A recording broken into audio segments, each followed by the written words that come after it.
Hello, everybody. Welcome to DormInform. I'm Miles Hoffman, here in my dorm to inform you of the next upcoming artists and bands in the music industry. Today, we have Orange Guava Passion. They are a jazz, funk, soul, pop group, all based out of Brown University. Currently, we have 5 members on the call. How about we just do a round robin and have everybody introduce themselves? Let's start with Jackson. All right, I'm Jackson. I'm the singer in the band, and I'm Danny. I play keys. Maya, you want to introduce yourself? I'm Maya. I play guitar. I'm Ben. I play bass. And I'm Peter. I play tenor saxophone. Sweet. Well, a lot of people might already be wondering a couple of different things. I know as a Lawrence fan that they came from Brown and they were also like a funk pop group, and they had an interesting name of just like, okay, yeah, it's Clyde and then his sister and then all their, friends that go and gig all the time. But Orange Guava Passion is a very unique name. So does somebody want to explain why it's called Orange Guava Passion?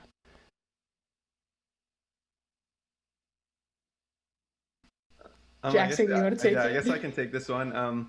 So we started freshman year, and we actually named the band after a drink in the Brown dining halls that was kind of notorious, and our saxophone player was at the time, suffering an addiction to this drink. Right. And we just thought we wanted to name it something that was like unique to our school and our place that we had like a certain affection for. And yeah, that's what we ended up going with. It was Right. also very on the fly. Right. As it turns out, Orange Guava Passion fruit juice from the Minute Maid dispenser is not actually unique to our Yeah. school, and they have it at a lot of our other peer institutions. But like, it's still a juice that a lot of us really really enjoy, and also is Brown specific without being like too on the nose and like too cliche. So I think that's part of why we chose that name. Yeah.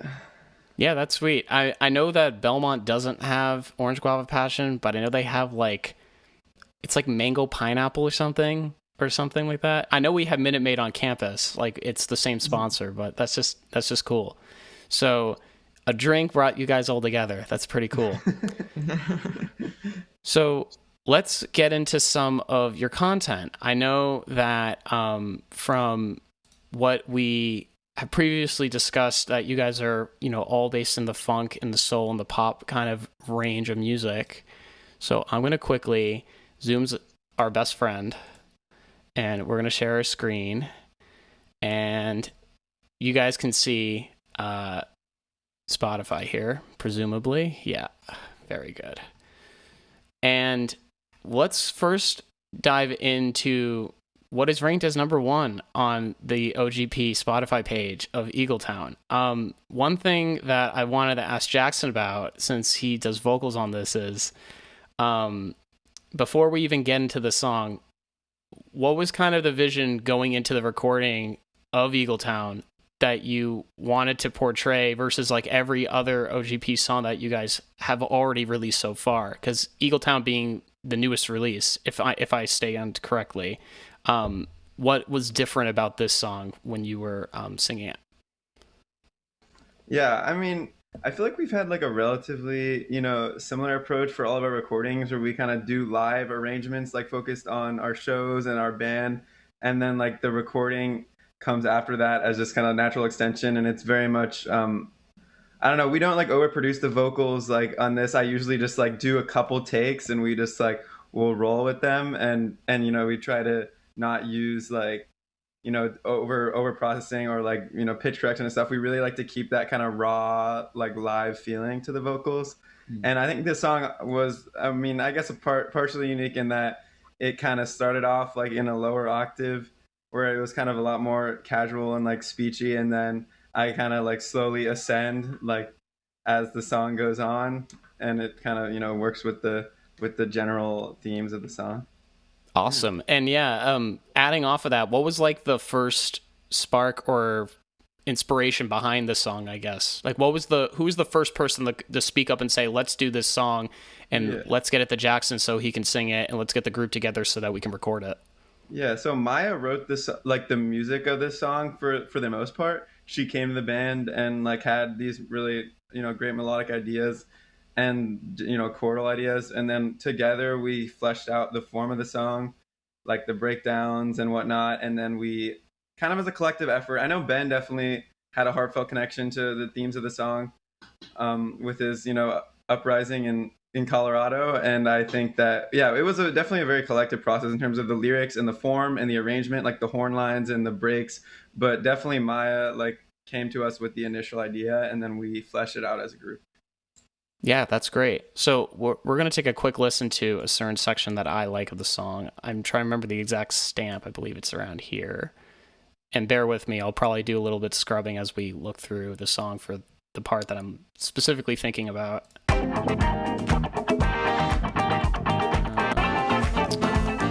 Okay, yeah, it's right here. So during like the bridge, obviously Maya's playing guitar there, this like the start up, and then the horns come in and it kind of brings it into like a final shout chorus, which is pretty typical in this kind of music for people that are listening in that don't know about soul pop music. It's got a lot of inspiration to like uplifting, rising emotion that goes all into the entire track.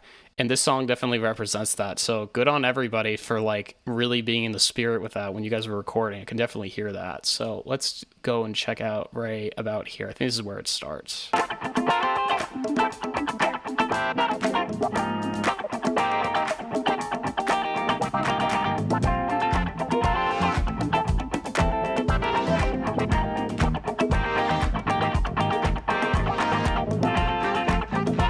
And then the horns come in here, which is pretty cool. It's a great lick.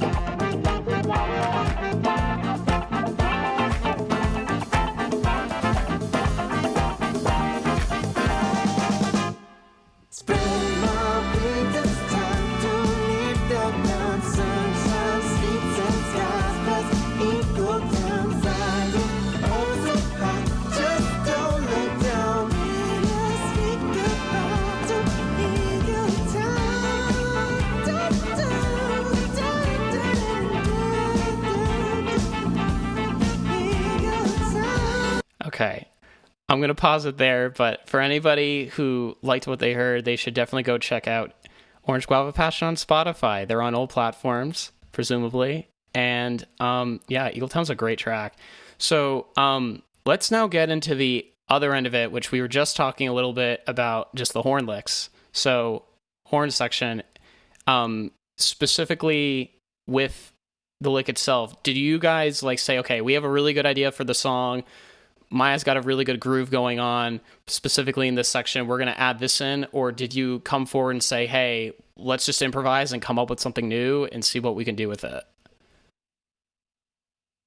Yeah, I mean, I think I don't know who wrote what exactly in this. I will say that Danny helped a lot with fleshing out all the horn parts. He plays piano, but he's basically the fourth horn player.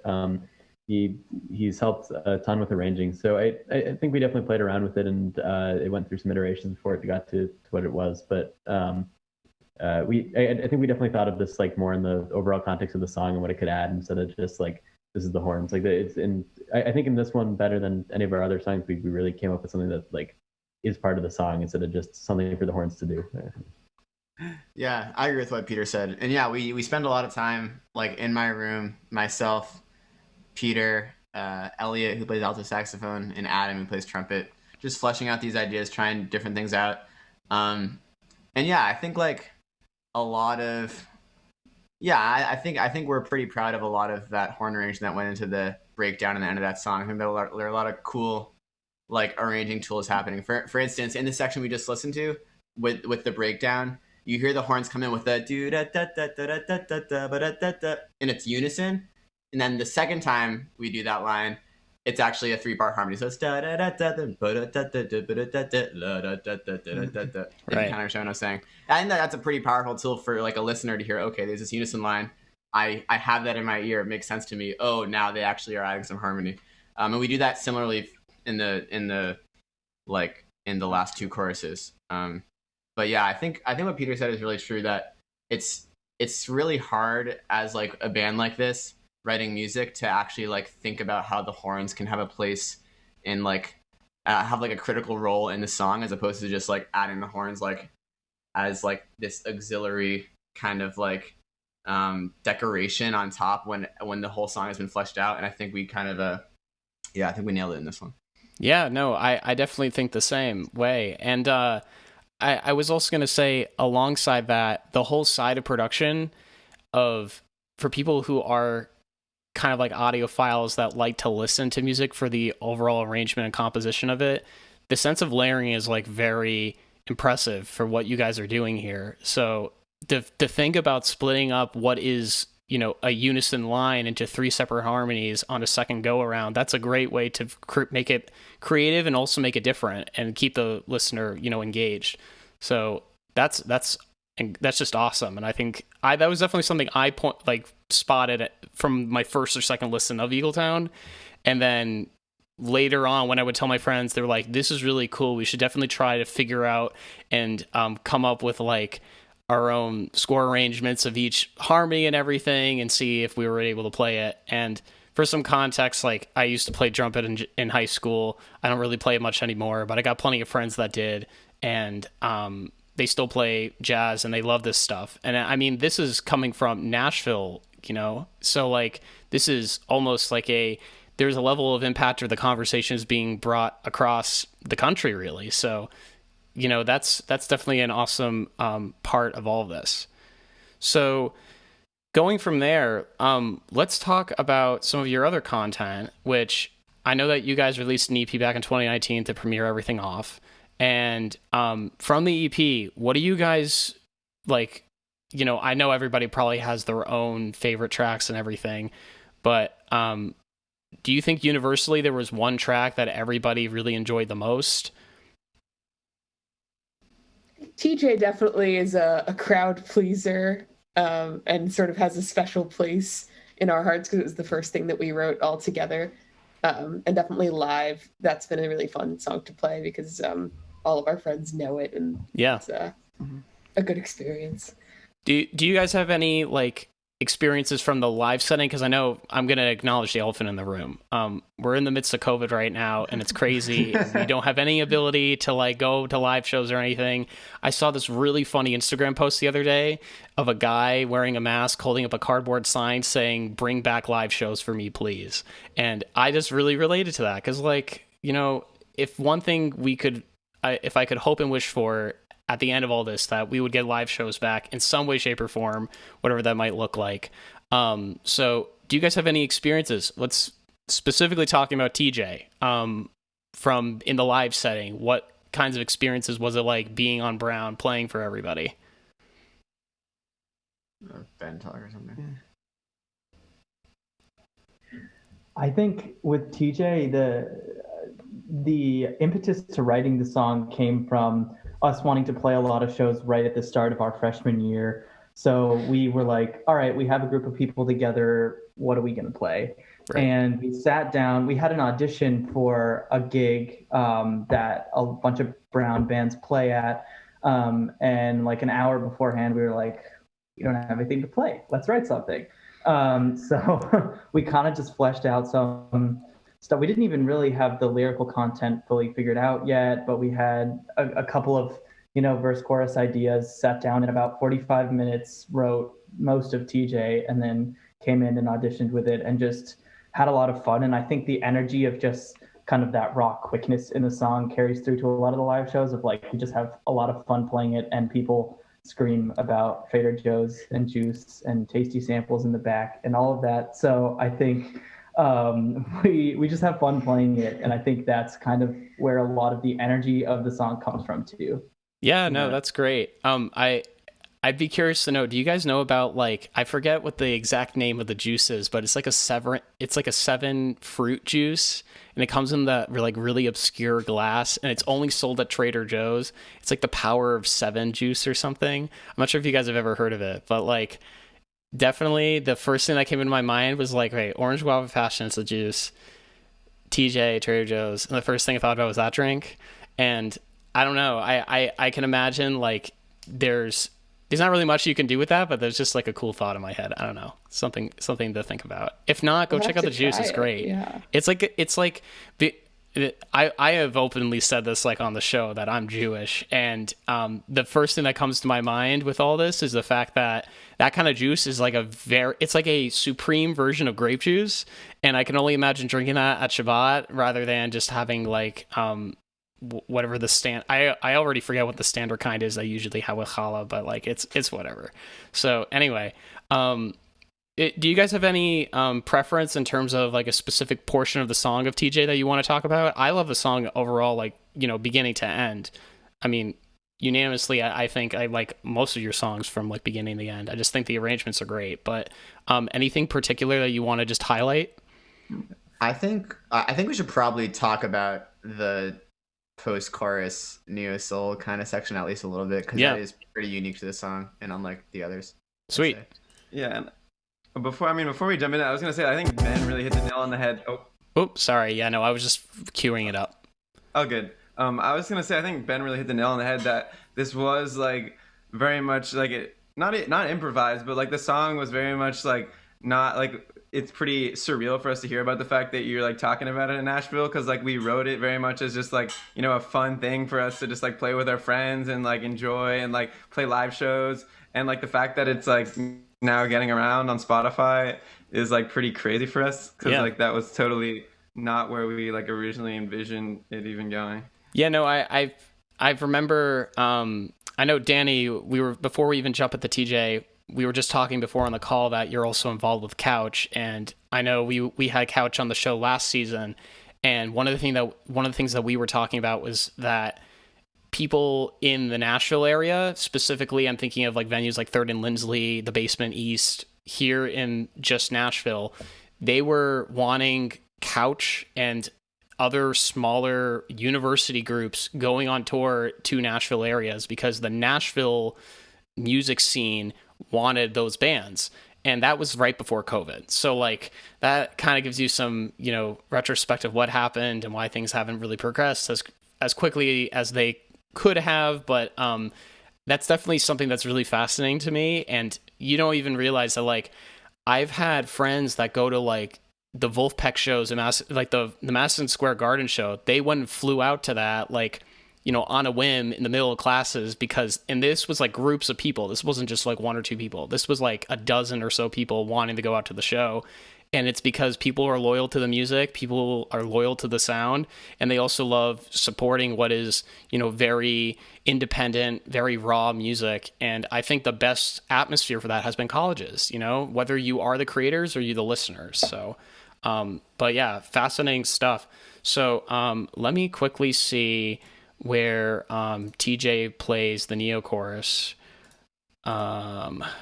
You guys have any remembrance of where the timestamp is? I don't want to play through the whole song by any means, but be curious.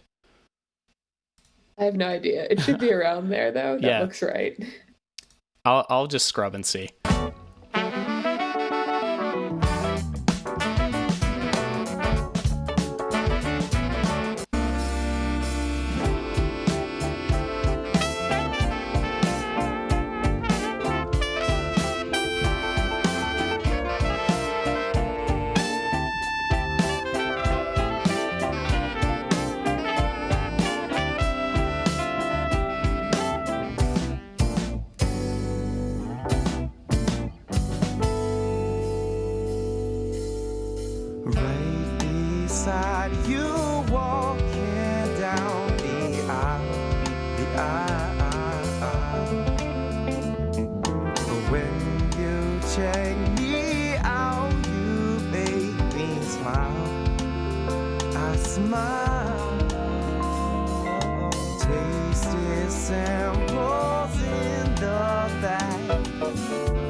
Let me have my favorite snack.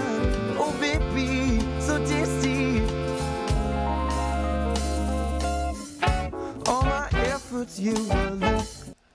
Okay, I'm not sure if that included a portion of it. I think it did, if I'm right. I might be wrong. But I wanted to pause there because also it's a great song. I know that Jackson was talking a little bit about just like literally you guys are very transparent about this. We're talking about being in a Trader Joe's and seeing somebody that you think has the hots for you. I'm not gonna like, kind of dismiss that at all, but I think that's just like, it's such a authentic and common, or not even common, but it's like, it's an authentic and basic idea, but it really translates a million of different words or thoughts in your head when you think about the song, because it's ultimately just a vibe at the end of the day. It is. And I'm thinking realistically about, okay, we have Trader Joe's across the country, and I also know that previously you guys had been like doing a little bit of a collaboration with RX Bar, with the whole orange flavor coming out and everything. And I don't even know if RX Bars are even located in Trader Joe's or not. Somebody's gonna have to remind me or not, because I know it's mostly like exclusive like foods and stuff, but they have some like of the specialty varieties in the corner section, like near the samples, if you know what I mean. I'm thinking like in the context of the Newton, Massachusetts Trader Joe's. So if Danny knows what I'm talking about, that's what I'm thinking about. But yeah, no, that's just really cool. So I think something that we can get away from this song, or like something that I've gotten away from the song, was the idea of just enjoying the moment, like going and walking through a Trader Joe's and getting your groceries might be a simplistic thing, but it can turn into a song. It can turn into an emotion. It can turn into like a community. And that's what happened here. So really, we can take that away as like a great, one, a songwriting tool, two, like the lyrical prowess of it is like pretty incredible. So I think that's pretty cool. So do you guys have any other thoughts about TJ before we move on? I mean, on the subject of the lyrics, I was gonna say, it was just like a very like rapid fire, like these ideas just came together, and like it was like the goal of it was to create something that was just like goofy and like fun loving, that like we could play at our shows and people could just like get some just like, joy from. And we essentially just like turned the, cookie cutter, like generic, like love lyrics that I'd kind of been riffing on when we were playing the song. We kind of turned them on their head and like made them about Trader Joe's. And I think that was like, it was like a pretty simple, like pretty goofy thing that we did. But right. I also think what you're saying, Miles, about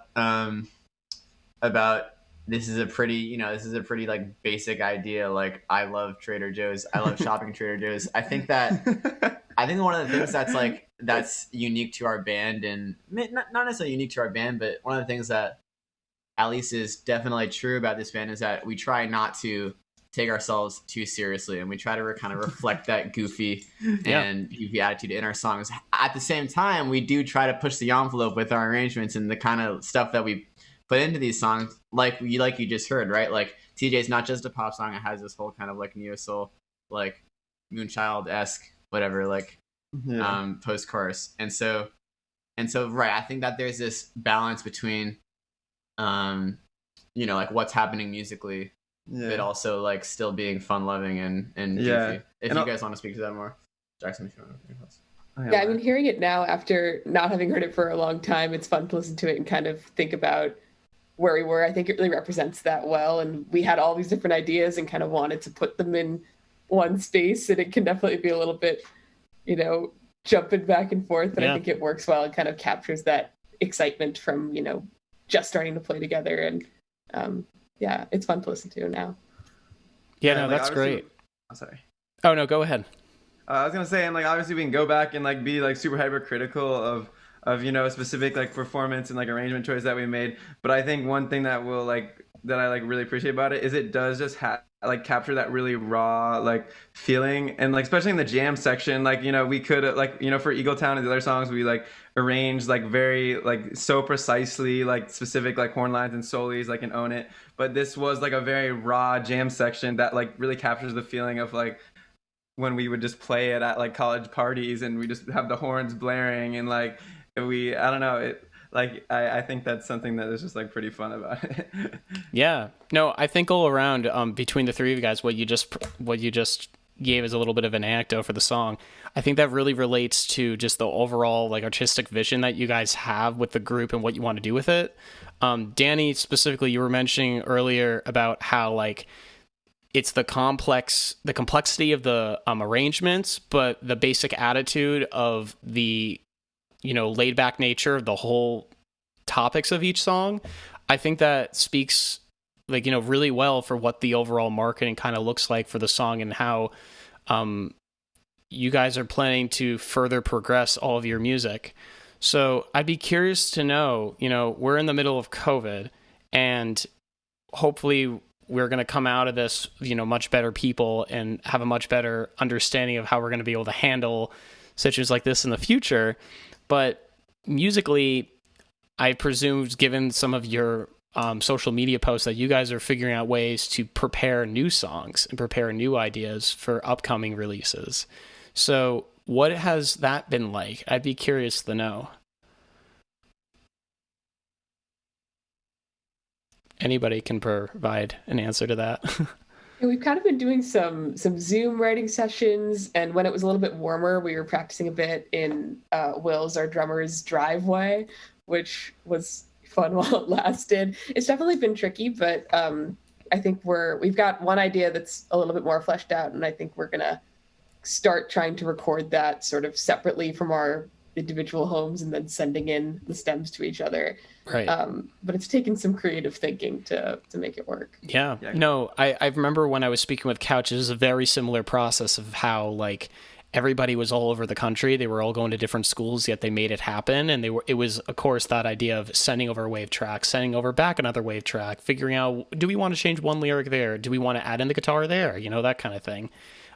So that's definitely something that it's a big barrier, but I think more and more music has started to be like that. We're starting to now realize that most of our industries don't really need to be fully in person all the time. They can kind of be online or virtual. And I hope music is one of those things that we can still be all in person, record in session, one go, because it's just simplistic, it's easy, and it sounds the best when it's right there in the studio. But the fact that we have something that we can fall back on, such as, sending stems back and forth, that's great. So it's awesome that you guys are utilizing that for sure. And to be honest, it's definitely has been a really big challenge for us, especially because of the focus of the band. Like, we are a band that, primarily, plays college parties and gigs and shows around Providence and like, the extended New England area. Mm-hmm. And our arrangements, our songwriting process is very much centered around like live instruments and all being in the same room. So it definitely has been a struggle. And, we're obviously excited to eventually someday be able to like return to the same room and like have it. And like, we've tried to cope with that. But I definitely think that, because our like live focus and like any commercial and like whatever success that comes after that has kind of been secondary to just us having fun playing together, I think has definitely been pretty tough. Right. And Miles, you brought up Couch. I think it's a really interesting like comparison to make because Couch is a quote unquote long distance band, right? Like whatever, me and Zach and Eric and Will live in Boston, but others live in Chicago and others from DC.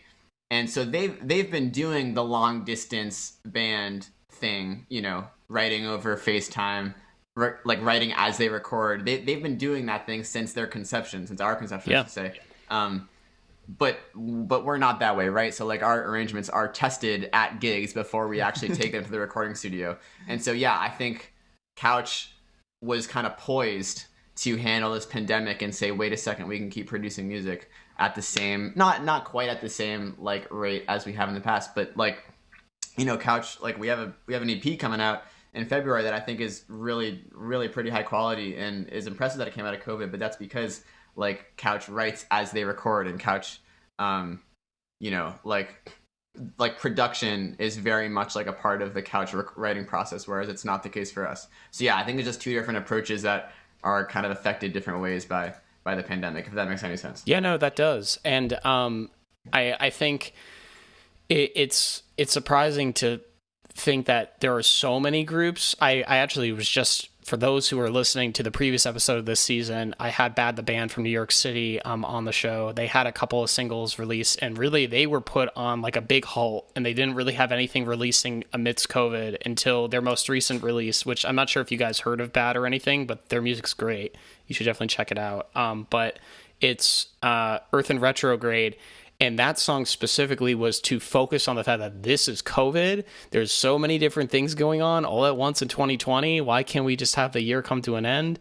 And, you know, that kind of concept was really reminiscent of everything that was going on all at once, and everyone was very cathartic about it. So I think in ways to tie that back to what OGP's been doing, most of your content has been like to be cathartic with your fan bases, and it's very fan driven. It's not really fan servicey, but you're focusing on your fans, and you're focused on what would be of interest to us and what would, you know, universally be of an interest to everybody in the community together. And that's something that I think more artists need to value, more bands need to value. It's something that we don't really see anymore in the industry. It was something that you kind of felt in songs, especially in these genres back in the 70s and 80s, the whole Motown era. And most artists and most groups that came out of that label knew that they were putting music out into the world that was important to them and important to others, rather than, you know, let's make $1 off of this, let's pay back our debt that we owe to the label kind of deal. Obviously in the whole independent world, and us being, or at least you guys being a college group playing college gigs, it's obviously a much different dynamic in that kind of sense, but it's definitely something to consider to anybody, you know, whether there are people listening in that are interested in creating groups either at college or out of college, or you are an avid listener and you want to know what goes into these kinds of songs and arrangements and these groups. So that's great. Well, anyway, just to wrap things up, I first wanted to say thank you guys so much for taking the time to be on DormInform. It meant a lot to me knowing that I know Danny personally from high school and everything, but the rest of you guys, I've yet to meet you guys, and I'd love to see you guys all in person when shows are back in session, when I'm back in the Northeast area and not in Nashville, or maybe the vice versa. If you guys ever get a Nashville show and you're thinking of doing, you know, a trek down into the South to see what that kind of venue and that kind of experience is like, that would be great. But yeah. Do you guys have any other closing thoughts or remarks to make about some of your content that's releasing soon, or some of your pushes or endeavors that you're looking to do for OGP? Well, first, thank you so much for having us and for saying such kind things about Yeah, of OGP. course. We really appreciate it. And we're just trying to, you know, make as much music as we can in the next, you know, couple of years, and hopefully we'll have some stuff that's ready soon. So excited Great. things down the line. Yeah, and I just had one last like concluding thing I wanted to say. Like, if there's any takeaways from this, like, it probably came through in the interview, but I feel like as a band, you know, we don't really have the same like kind of industry focus and attitude as like a lot of other groups do, where like our primary focus is kind of just like having fun playing with our friends and like, you know, hopefully like bringing joy to people through music, and like anything else that happens after that, like, you know, is really an added bonus and is shocking, and like it really works out because no one can take away from you the, you know, the enjoyment that you get from just like making music with your friends. And like it definitely, like as college students, that's like kind of the attitude that we've had, and I think it's like, you know, obviously it's worked out for us, and we're pretty happy about, and we're excited for the future. Yeah, you guys are wearing your heart on your sleeve. I can definitely see that, and the level of gratitude that I think to be undoubtedly grateful for everything you do is something extremely important with whatever you do, and being a group that definitely shows. Well, thanks everybody for checking in on DormInform. This was OGP talking about neo soul pop music and everything in regards to Trader Joe's and Brown University. Thanks very much.